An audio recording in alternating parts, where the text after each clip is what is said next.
ಸ್ವಾಗತ. ಇದು local express. ನಾನು ಸುಷ್ಮಿತಾ. ಮುಖ್ಯಾಂಶಗಳು. ಶರತ್ ಮಡಿವಾಳರ ಕಗ್ಗೊಲೆ ಖಂಡಿಸಿ ಬಿಜೆಪಿ ವತಿಯಿಂದ ಪ್ರತಿಭಟನೆ. ಈಶಾನ್ಯ ವಲಯದ ಪೊಲೀಸ್ ಮಹಾನಿರೀಕ್ಷಕ ಅಲೋಕ್ ಅವರಿಂದ ವಾರಸುದಾರರಿಗೆ ಪತ್ತೆ ಹಚ್ಚಿದ ವಸ್ತುಗಳ ಹಿಂತಿರುಗಿಸುವಿಕೆ. ವಿವಿಧ ಬೇಡಿಕೆಗಳನ್ನು ಈಡೇರಿಸುವಂತೆ ಆಗ್ರಹಿಸಿ ಕಾಂಗ್ರೆಸ್ ಸಮಿತಿಯ ವತಿಯಿಂದ ರ್ಯಾಲಿ. ಕರ್ನಾಟಕ ರಕ್ಷಣಾ ವೇದಿಕೆ ವತಿಯಿಂದ ಗವರ್ನರ್ ಕಾಂಬ್ಳೆ ಅವರ ಹುಟ್ಟುಹಬ್ಬ ಆಚರಣೆ. ಬೆಂಗಳೂರಿನ ಸಹಕಾರ ಸಂಘಗಳ ನಿಬಂಧಕರಾದ ಶ್ರೀ ಎಂ.ಕೆ. ಅಯ್ಯಪ್ಪರ್ ಅವರಿಂದ ನಗರದ ಡಿಸಿಸಿ ಬ್ಯಾಂಕ್ಗೆ ಭೇಟಿ ಹಾಗೂ ಪರಿಶೀಲನೆ. ವಾರ್ತೆಯ ವಿವರಗಳು. ಭಾರತದ 14ನೇ ರಾಷ್ಟ್ರಪತಿಯಾಗಿ ರಾಮನಾಥ್ ಕೋವಿಂದ್ ಅವರು ಆಯ್ಕೆಯಾಗಿದ್ದು ಗಣ್ಯಾಧಿಗಣ್ಯರು ಶುಭ ಕೋರಿದರು. ಪ್ರಧಾನಮಂತ್ರಿ ನರೇಂದ್ರ ಮೋದಿ ಹಾಗೂ ಬಿಜೆಪಿ ಅಮಿತ್ ಶಾ ಅವರು ಹೂಗುಚ್ಛ ನೀಡಿ ಶುಭ ಕೋರಿದರು.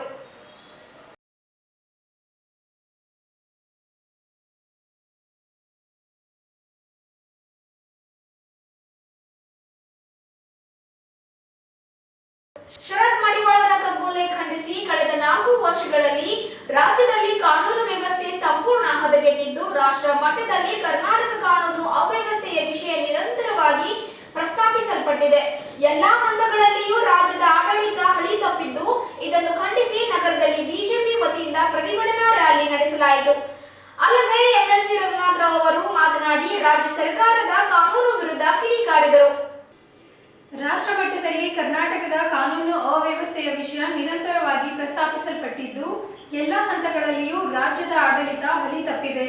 ಇದನ್ನು ಖಂಡಿಸಿ ಬೀದರ್ ನಗರದಲ್ಲಿ ಗಣೇಶ್ ಮೈದಾನದಿಂದ ಬೃಹತ್ ಪ್ರತಿಭಟನೆ ಮುಖಾಂತರ ಜಿಲ್ಲಾಧಿಕಾರಿಗಳ ಕಚೇರಿಗೆ ತೆರಳಿ ಮನವಿ ಸಲ್ಲಿಸಲಾಯಿತು.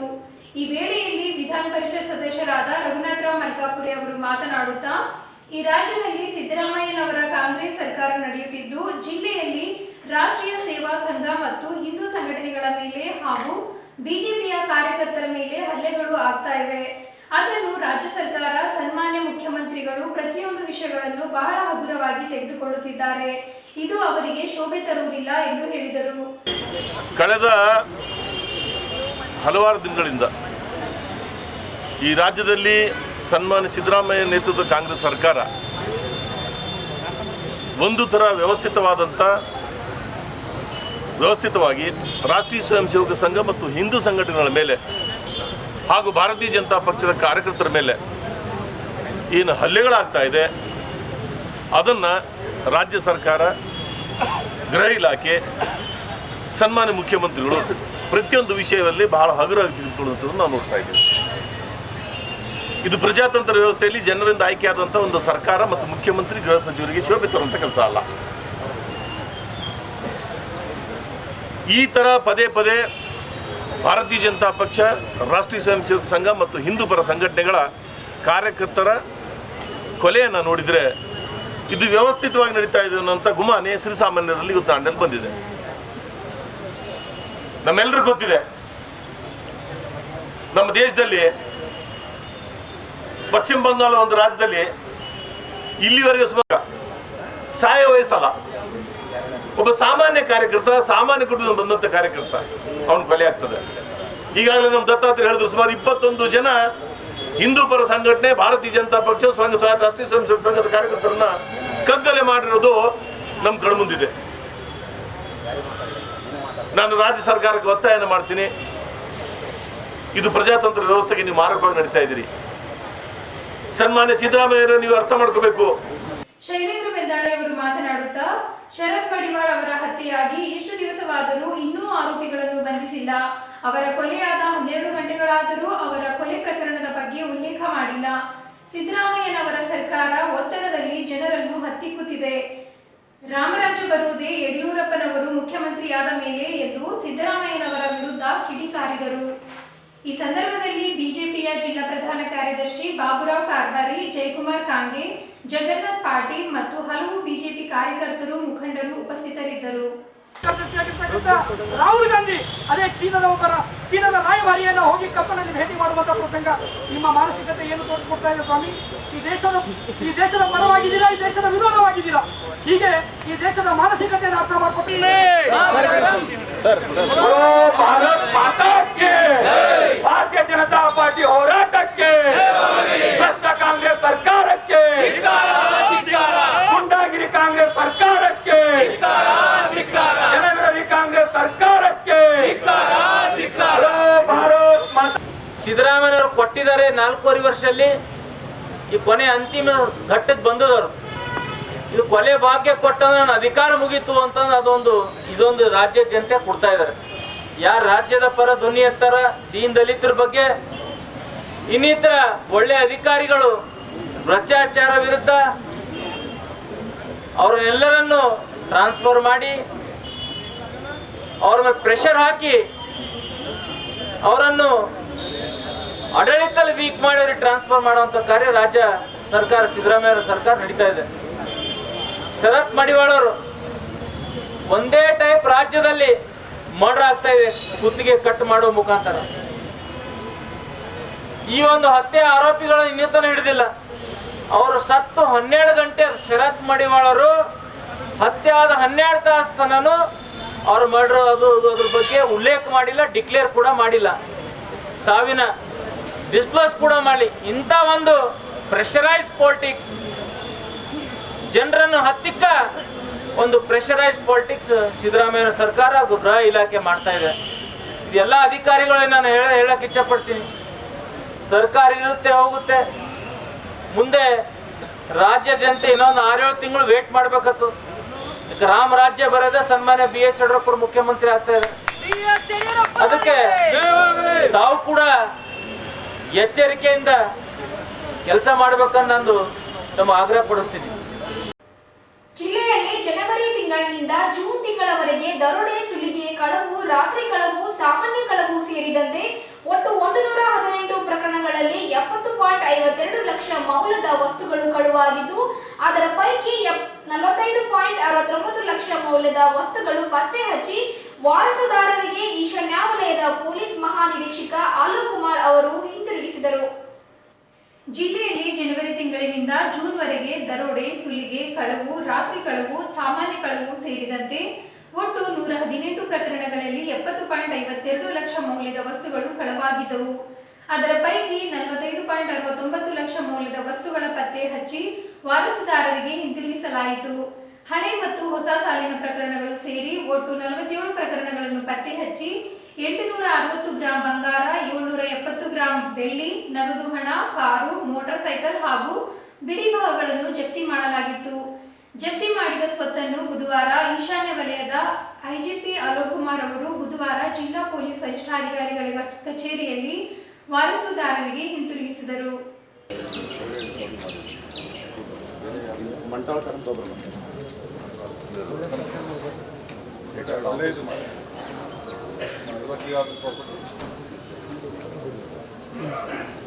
ಕಳ್ತನ ಮಾಡಿದ್ದು ನಿಮ್ಮ ಮನೆಯಲ್ಲಿ ಮನೆ ಬೆಂಗಳೂರಿಗೆ ಮಗಳ ಮದುವೆ ಸರಿ ಹಣ ಹೆಚ್ಚಾಗಿ ಮನೆಯಲ್ಲಿ ಯಾರು ಇಲ್ಲದಾಗ ಮಾಡೋದು, ಮನೇಲಿ ಇದ್ದರೆ ಮಾಡಿದ್ರೆ ಅದು ದರೋಡೆನ ಆಗೋದು, ಅದು ಆಗೋದು. ಸರಿಯಾಗಿ ಇಟ್ಕೊಳ್ಳಿ. ಭಾರಿ ಇದೆ ಮುಂದೆ ಯಾವುದು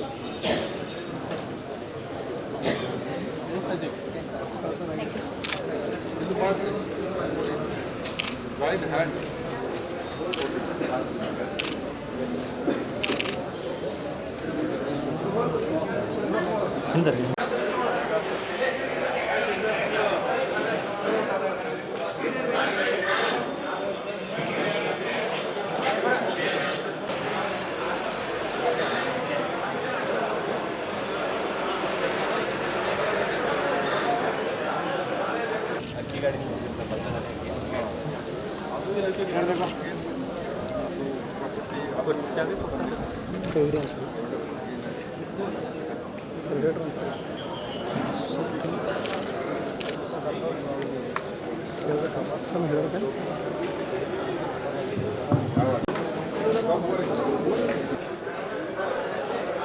ಎಲ್ಲಿ ಹೋಗಿದ್ದೆ?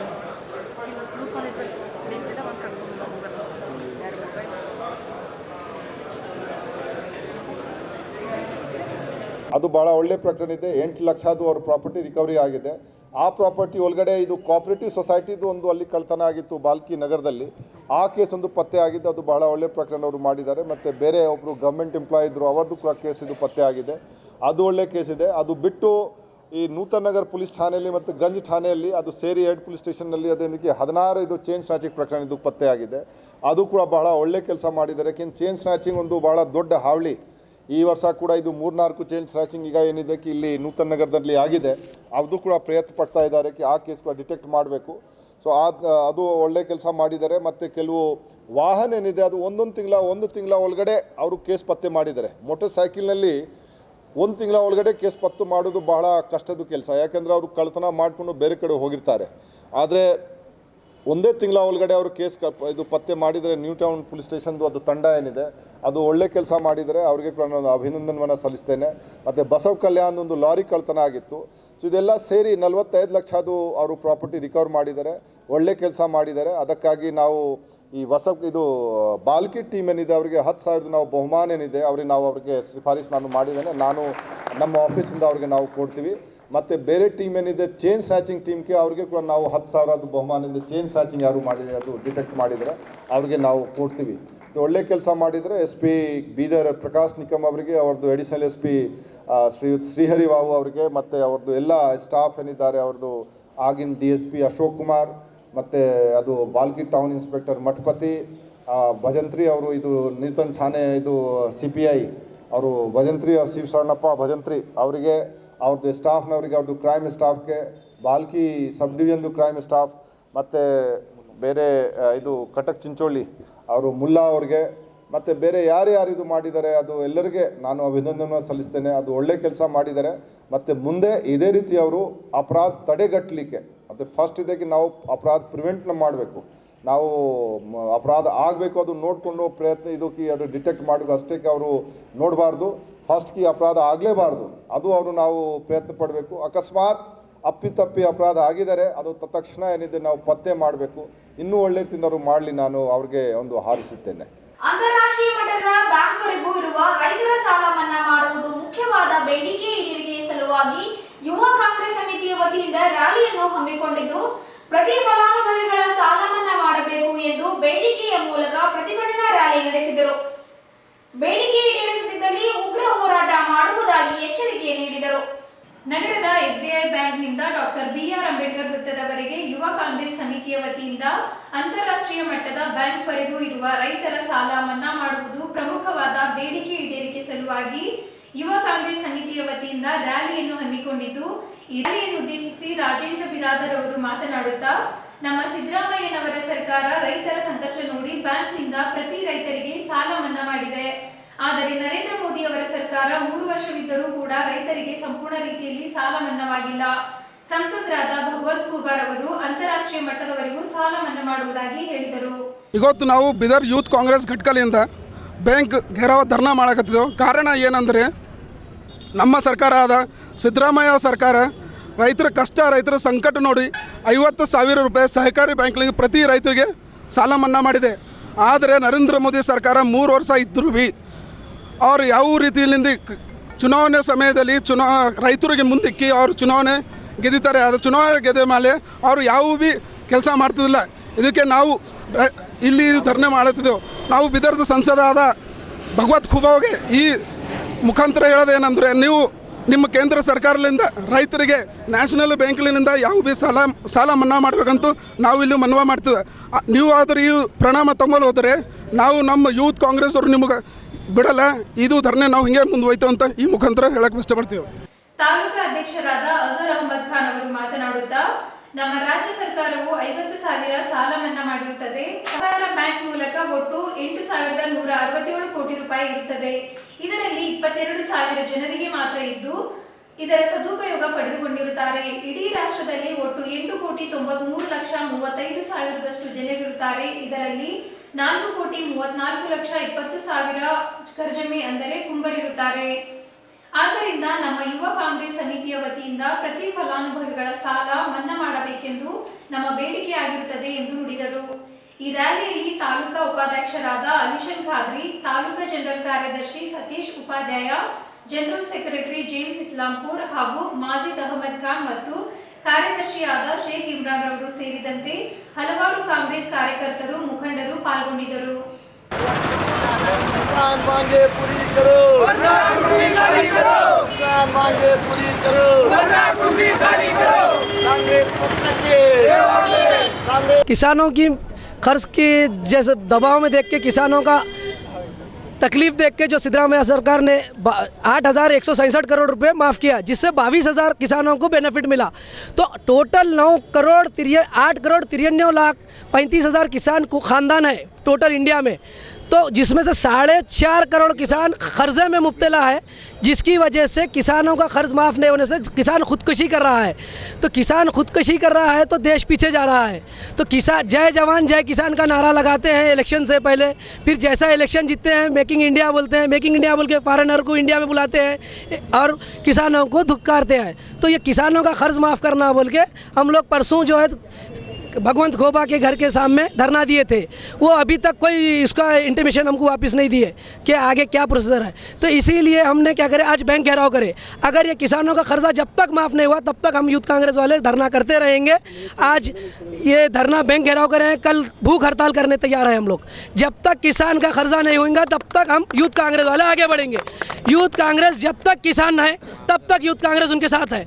जय जवान जय किसान। ಕರ್ನಾಟಕ ರಕ್ಷಣಾ ವೇದಿಕೆ ವತಿಯಿಂದ ನಗರದ ಖಾಸಗಿ ಹೋಟೆಲ್ ಒಂದರಲ್ಲಿ ಕರ್ನಾಟಕ ರಕ್ಷಣಾ ವೇದಿಕೆ ಅಧ್ಯಕ್ಷರಾದ ಭಗತ್ನಾಥ್ ಕಾಂಬ್ಳೆ ಅವರ 25ನೇ ಹುಟ್ಟುಹಬ್ಬವನ್ನು ಸಡಗರ ಸಂಭ್ರಮದಿಂದ ಆಚರಿಸಲಾಯಿತು. ಕಾರ್ಯಕರ್ತರು ಹಾಗೂ ಗಣ್ಯರಿಂದ ಶಾಲು ಹೊದಿಸಿ ಹೂಗುಚ್ಛ ನೀಡಿ ಶುಭ ಕೋರಿದರು. ನಗರದ ಖಾಸಗಿ ಹೋಟೆಲ್ನಲ್ಲಿ ಕರ್ನಾಟಕ ರಕ್ಷಣಾ ವೇದಿಕೆ ಅಧ್ಯಕ್ಷರಾದ ಭರತ್ನಾಥ್ ಕಾಂಬ್ಳೆ ಅವರ 25ನೇ ಹುಟ್ಟುಹಬ್ಬವನ್ನು ಕರ್ನಾಟಕ ರಕ್ಷಣಾ ವೇದಿಕೆಯವರು ಕಾರ್ಯಕ್ರಮ ಹಮ್ಮಿಕೊಂಡು ಸಡಗರ ಸಂಭ್ರಮದಿಂದ ಕೇಕ್ ಕಟ್ ಮಾಡುವುದರ ಮೂಲಕ ಆಚರಿಸಿದರು. ಭರತ್ನಾಥ್ ಕಾಂಬ್ಳೆ ಅವರಿಗೆ ಹೂಗುಚ್ಛ ನೀಡಿ ಮಾಲಾರ್ಪಣೆ ಮಾಡಿ ಶಾಲು ಹೊದಿಸುವುದರ ಮೂಲಕ ಕರವೇ ಕಾರ್ಯಕರ್ತರು ಶುಭ ಕೋರಿದರು. ಹುಟ್ಟುಹಬ್ಬ ಆಚರಿಸಿಕೊಂಡು ಮಾತನಾಡಿದ ಭರತ್ನಾಥ್ ಕಾಂಬ್ಳೆ ಅವರು, ಕರ್ನಾಟಕ ರಕ್ಷಣಾ ವೇದಿಕೆಯ ವತಿಯವರು ನನ್ನ ಹುಟ್ಟುಹಬ್ಬ ಆಚರಿಸಿದ್ದು ಖುಷಿ ಕೊಡುವ ವಿಷಯವಾಗಿದೆ. ನನ್ನ ಹುಟ್ಟುಹಬ್ಬದ ಪ್ರಯುಕ್ತ ನಗರದ ಜಿಲ್ಲಾ ಸರ್ಕಾರಿ ಆಸ್ಪತ್ರೆಯಲ್ಲಿ ಹಾಲು ಹಣ್ಣು ವಿತರಣೆ ಹಾಗೂ ಶಾಲೆಯ ಪ್ರತಿಭಾನ್ವಿತ SSLC ಮಕ್ಕಳಿಗೆ ಸನ್ಮಾನ ಮಾಡುವ ಕಾರ್ಯಕ್ರಮ ಹಮ್ಮಿಕೊಂಡಿದ್ದೇನೆ ಎಂದು ಹೇಳಿದರು. RS ಕಮ್ಯುನಿಕೇಶನ್ ಮಾಲೀಕರಾದ ರವೀಂದ್ರ ಸ್ವಾಮಿ ಅವರು ಭರತ್ನಾಥ್ ಕಾಂಬ್ಳೆ ಅವರಿಗೆ ಶುಭ ಕೋರುತ್ತಾ ಇವರು ಇನ್ನೂ ಹೆಚ್ಚಿನ ರೀತಿಯಲ್ಲಿ ಸಂಘಟನೆಯನ್ನು ಬಲಪಡಿಸಲೆಂದು ಹುಟ್ಟುಹಬ್ಬದ ಶುಭ ಹಾರೈಸಿದರು. ಈ ಸಂದರ್ಭದಲ್ಲಿ ಆಕಾಶ್ ಪಾಟೀಲ್, ವಿರೂಪಾಕ್ಷ ಗಾದಿಗೆ, ಜಗ್ಗು ಬಿರಾದರ್ ಸೇರಿದಂತೆ ಹಲವು ಸಂಘಟನೆಯ ಅಧ್ಯಕ್ಷರು, ಕಾರ್ಯಕರ್ತರು ಹಾಗೂ ಗಣ್ಯರು ಉಪಸ್ಥಿತರಿದ್ದು ಭರತ್ನಾಥ್ ಕಾಂಬ್ಳೆ ಅವರಿಗೆ ಶುಭ ಹಾರೈಸಿದರು.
ನನ್ನ ಹುಟ್ಟುಹಬ್ಬವನ್ನು ಬೀದರ್ ಜಿಲ್ಲೆಯಲ್ಲಿ ಕರ್ನಾಟಕ ರಕ್ಷಣಾ ವೇದಿಕೆ ಯುವ ಸೇನೆ ಕಾರ್ಯಕರ್ತರು ಆಚರಣೆ ಮಾಡಿದ್ದಾರೆ.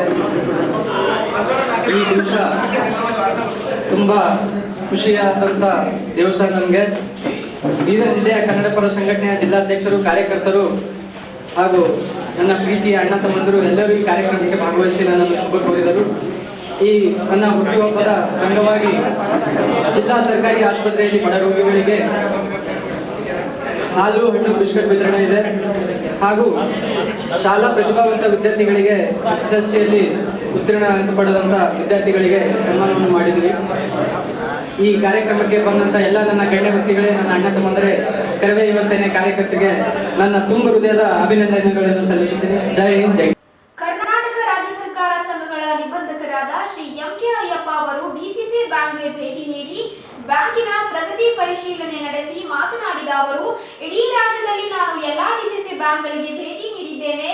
ಆದರೆ ಬೀದರ್ ಡಿಸಿಸಿ ಬ್ಯಾಂಕ್ ಜಿಲ್ಲೆಯ ಎಲ್ಲಾ ವರ್ಗಗಳ ಜನರಿಗೆ ಬ್ಯಾಂಕಿನ ಸೇವೆ ನೀಡುತ್ತಿರುವುದು ಶ್ಲಾಘನೀಯ ಎಂದು ಮೆಚ್ಚುಗೆ ವ್ಯಕ್ತಪಡಿಸಿದರು. ಈ ಸಂದರ್ಭದಲ್ಲಿ ಡಿಸಿಸಿ ಬ್ಯಾಂಕ್ನ ಸನ್ಮಾನ್ಯ ಅಧ್ಯಕ್ಷರಾದ ಶ್ರೀ ಉಮಾಕಾಂತ್ ನಾಗಮರಪಳ್ಳಿ ಅವರು ಶ್ರೀ ಎಂ.ಕೆ. ಅಯ್ಯಪ್ಪ ಅವರನ್ನು ಸನ್ಮಾನಿಸಿ ಸ್ವಾಗತಿಸಿದರು ಹಾಗೂ ಬ್ಯಾಂಕಿನ ಪ್ರಗತಿ ಮತ್ತು ಸಾಧನೆಯನ್ನು ಸವಿಸ್ತಾರವಾಗಿ ವಿವರಿಸಿದರು. ಅದೇ ಸಂದರ್ಭದಲ್ಲಿ ಕಲಬುರಗಿ ಪ್ರಾಂತದ ಸಹಕಾರ ಸಂಘಗಳ ಜಂಟಿ ನಿಬಂಧಕರಾದ ಶ್ರೀ ಎನ್ ಗಿರೆಡ್ಡಿ ಮತ್ತು ಬೀದರ್ ಜಿಲ್ಲೆಯ ಸಹಕಾರ ಸಂಘಗಳ ನಿಬಂಧಕರಾದ ಶ್ರೀ ವಿಶ್ವನಾಥ್ ಮಲ್ಕೂಡ ಉಪಸ್ಥಿತರಿದ್ದರು. ಅಲ್ಲದೆ ಬ್ಯಾಂಕಿನ ನಿರ್ದೇಶಕರಾದ ಶ್ರೀ ಅಮರ್ ಕುಮಾರ್ ಖಂಡ್ರೆ, ಶ್ರೀ ಅಬ್ದುಲ್ ಸಲೀಂ, ಶ್ರೀ ಬಸವರಾಜ್ ಹೆಬ್ಬಾಳೆ, ಶ್ರೀ ವಿಜಯಕುಮಾರ್ ಪಾಟೀಲ್ ಗಾದ್ಗಿ ಉಪಸ್ಥಿತರಿದ್ದರು.